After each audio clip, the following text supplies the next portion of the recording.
Today I am going to be installing this replacement sewing machine motor, which is new, onto the 1947 model 6616. The motor that was on it and the foot pedal that was on it, the wiring was not something that I felt would be safe all the time, and I don't know how to rewire that motor and that setup. So what I did was buy a replacement motor. And this is the box that it comes in. It was fairly inexpensive, about $23. So I'm hoping that it is going to work. I've never used one of these before. This is the motor, and it comes with a bracket and a plug setup.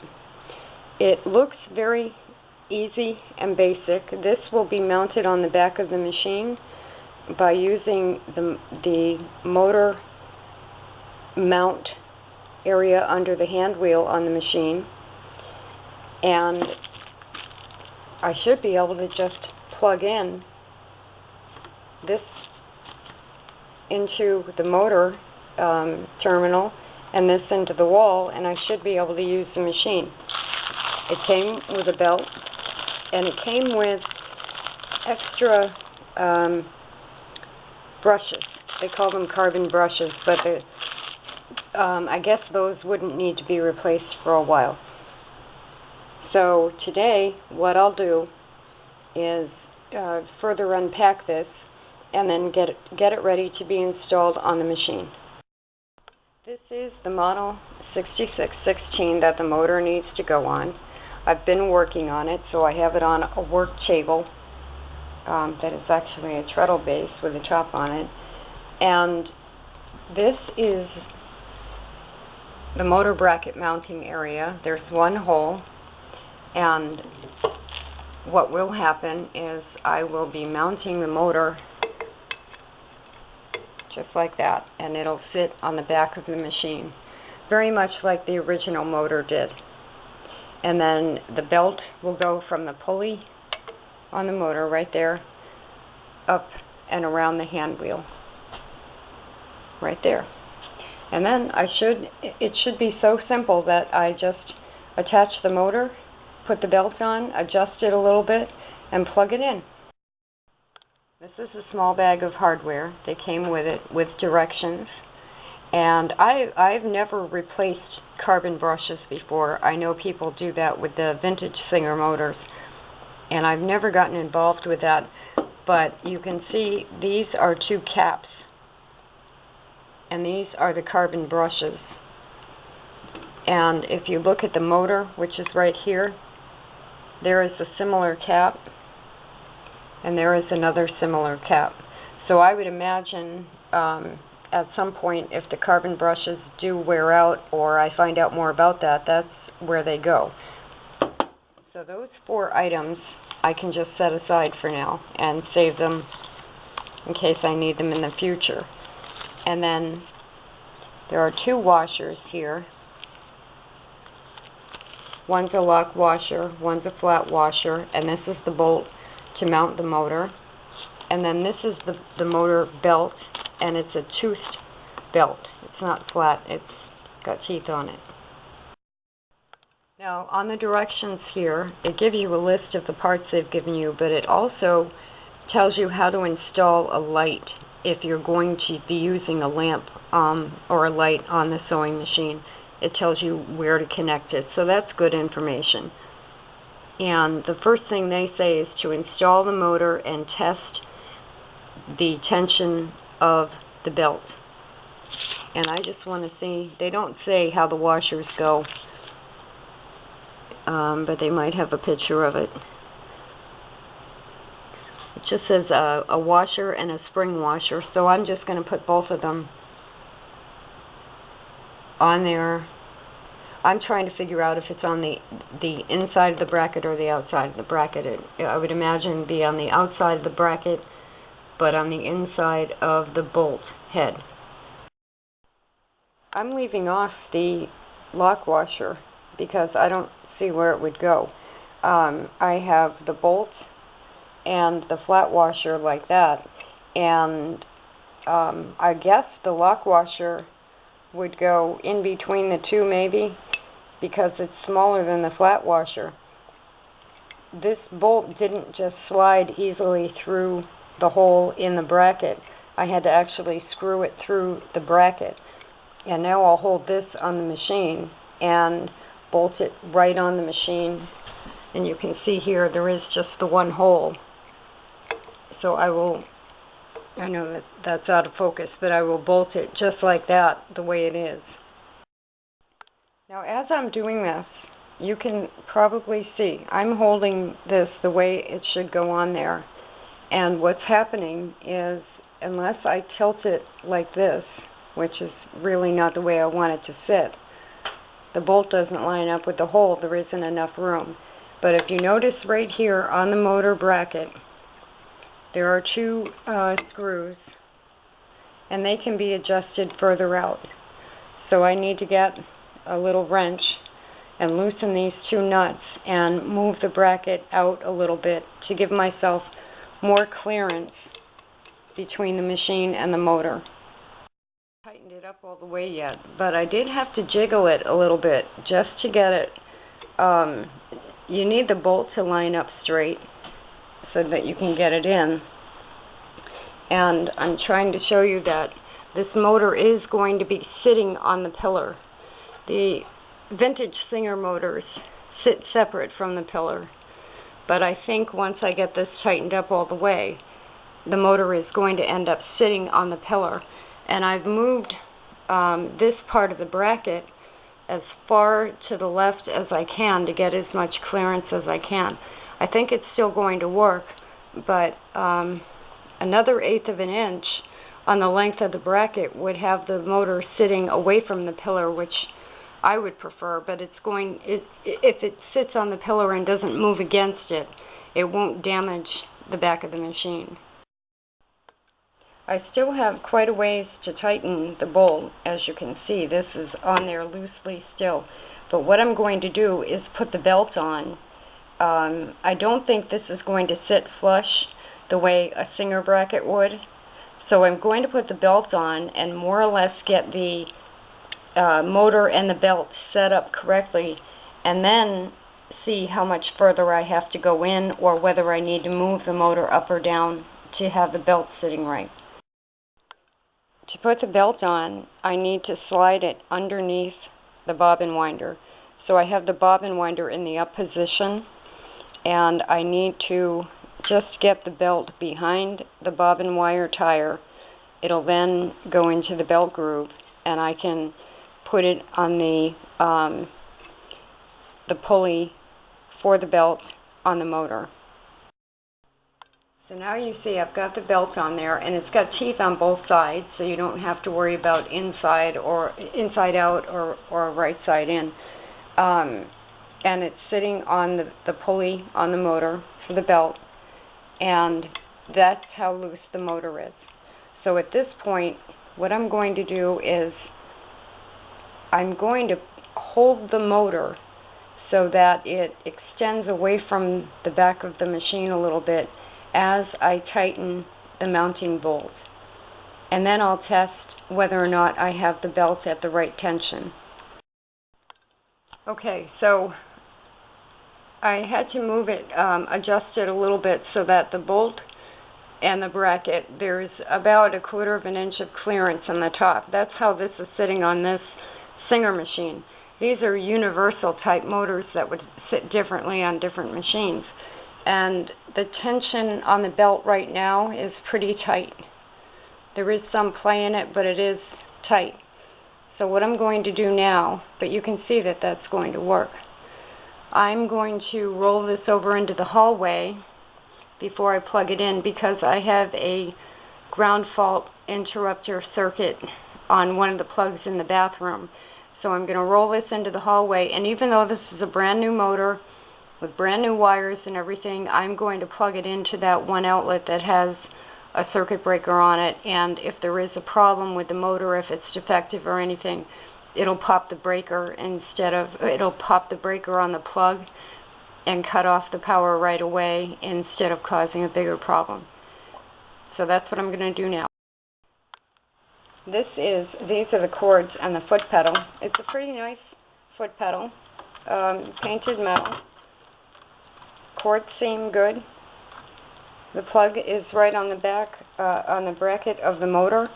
So it really should be simple to just plug this in and use the foot pedal to power the machine. The light isn't as good over here, but I wanted to point something out. On most plugs, see how the plug has one pin will be slightly separate from the other two. There's no marking on the side of this to show you which way the plug really goes. But if you look at the 3 pins, to me it looks like the bottom pin is just slightly further away than the other two. So I'm going to plug this in with that line and that separated pin receptacle at the bottom.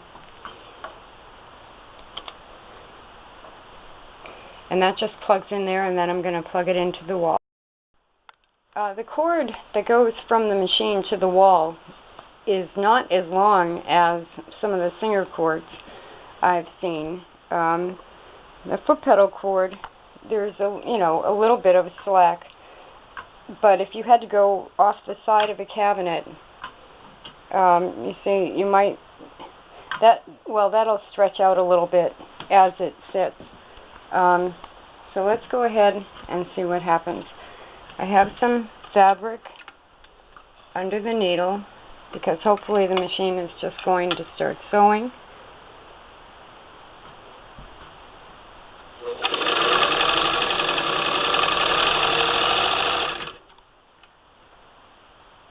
I'm impressed and happy.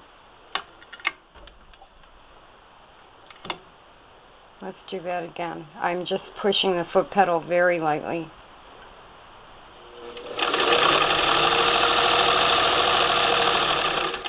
Look at that. That's great. For $22. I'm going to turn the fabric around.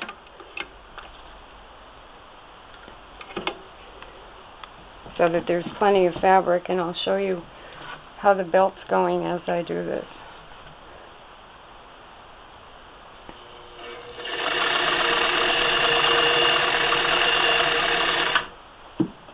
Well worth the money to put a brand new motor. Even if it's a generic motor, it's a brand new motor on this sewing machine, and it makes the machine like brand new. And the machine itself is from 1947.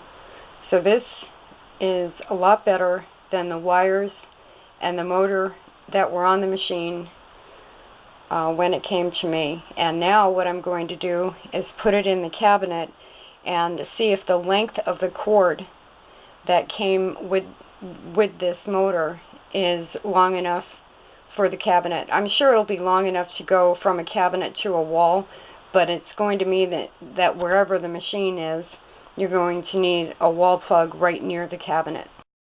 This is the cabinet the machine is going into, and you can see that when the machine, an electric machine, would have come originally from the Singer factory, the wires would have come up through this hole here on this black metal plate and then gone to the motor or to a plug receptacle. But because I've replaced the motor, once I get the machine in here, the cords are going to have to drape over the right-hand side of the cabinet.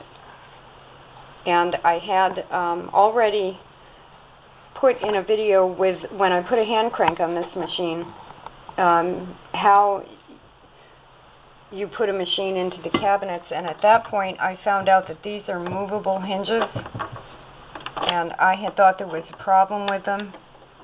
They are not corroded that I can see, or weak. This one sticks a little bit more than the other one, but I'm going to set the camera up so you can see me from the side as I put this 6616 into this cabinet. This is the cabinet opening for this machine, and this is the front lip that the machine is going to end up sitting on, and I showed you the hinges. I'm going to make sure my feet are placed very well so I have my balance. I'm going to pick up the machine and I'm going to slide these two hinge pins into two holes that are on the back bed of the machine. And I'm then going to use a screwdriver to tighten up set screws that are underneath the machine. And while I'm doing this, I've removed the plug, the foot pedal, from the machine. On this machine that you can maybe see in the background, it doesn't have a plug. The wires are wired right into the motor. So sometimes when you do this, you're also holding on to cords and a foot pedal as you do this.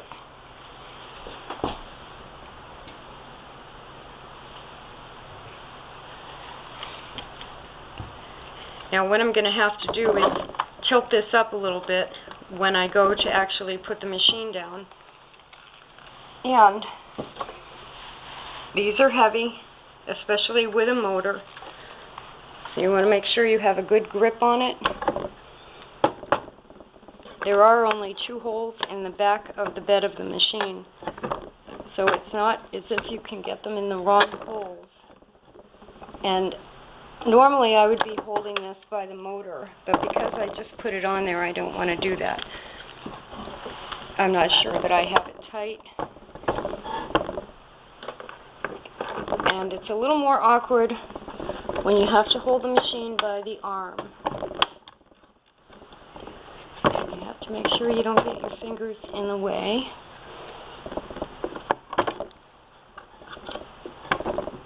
And the goal is to get the machine to slide on both pins at the same time.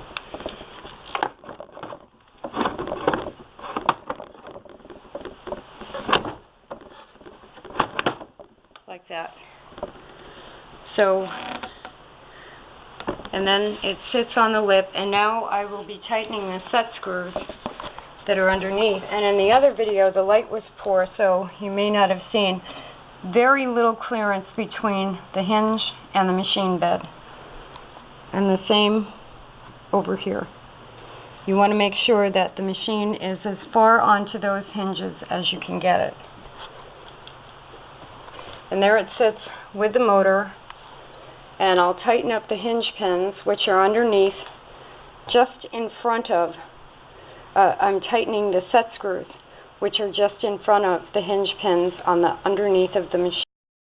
I just pulled the cabinet out from the wall a little bit, and I'm going to tilt the machine back so that it hits the wall. And when you do that, you want to make sure, if you have a replacement spool pin that might be loose, you want to make sure that it's tight so that the machine isn't going to fall back on its own. And I just want to show you the location of the hinge pins under here. This is the bottom foot of the hinge, and that is the set screw. And you need to tighten that one there. And if this one is as visible, that one right there. Those two screws need to be tight because it's those screws being tight on the hinge pins that keeps the machine from falling down when it's lowered into the cabinet.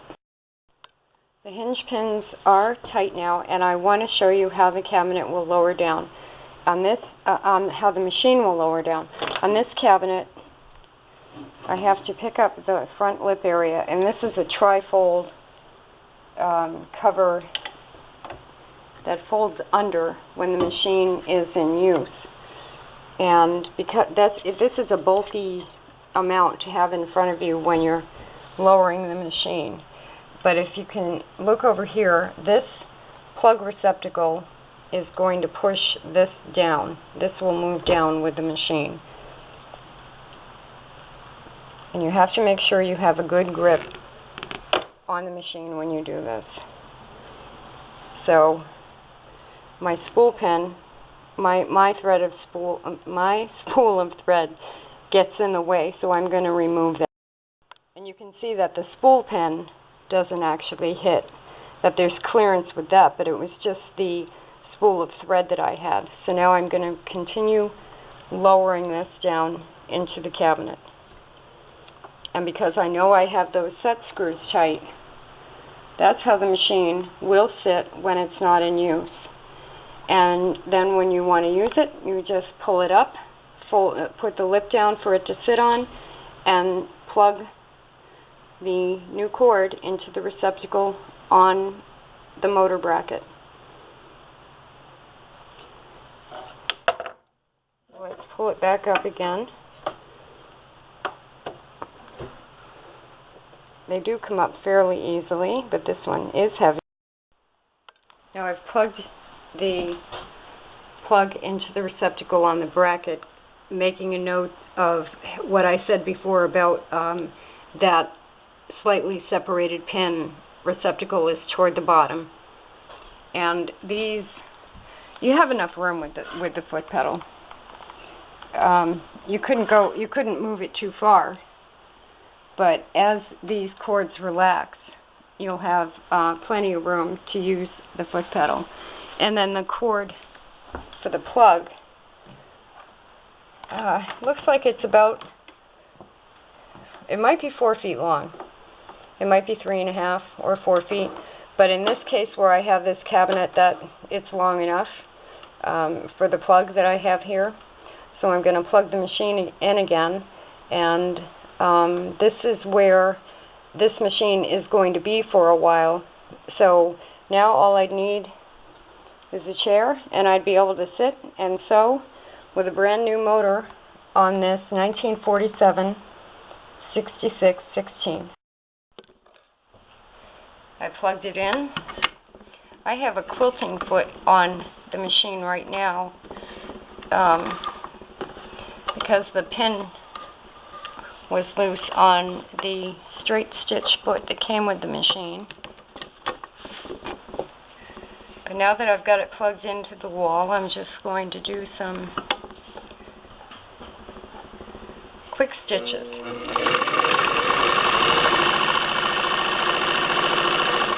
This is fast.